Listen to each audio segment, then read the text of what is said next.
যখন আমি মরে যাব না তখন তুমি আমার দাম বুঝতে পারবে। लेकिन ये साला कर क्या रहा है यहाँ पे? আরে পাগল টাগল হয়ে গেছেন নাকি? কি বলছেন আপনি? হ্যাঁ, এতই যখন প্রবলেম তাহলে আমাকে চিকিৎসা করো না, ছেড়ে দাও আমাকে। আরে আমি ডাক্তার, এরকম ভাবে কোনো পেশেন্টকে আমি ছেড়ে দিতে পারি না। বলুন কি প্রবলেম হয়েছে? আমি বলবো না। কেন বলবেন না? কারণ তুমি অনেক মহিলা পেশেন্টদেরও দেখো। আরে ভাই আমি ডাক্তার, আমি দেখবো না তো কে দেখবে? দেখেছো তুমি আবার চিৎকার করছো আমার উপর। আচ্ছা, আর মহিলা পেশেন্টদের আমি দেখবো না। সত্যি? হ্যাঁ সত্যি। আমার দিব্যি বলো। আরে হ্যাঁ, আপনার দিব্যি। আচ্ছা ঠিক আছে, এবার বলবেন কি প্রবলেম হয়েছে আপনার? কোনো প্রবলেম নেই। আরে তাহলে এখানে কেন এসেছেন? যান বাড়ি যান। তোমার তো দেখছি আমার নিয়ে কোনো চিন্তাই নেই।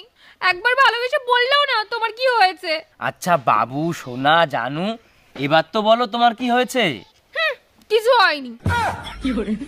ভাগ ভাগ ভাগ ভাগ ভাগ।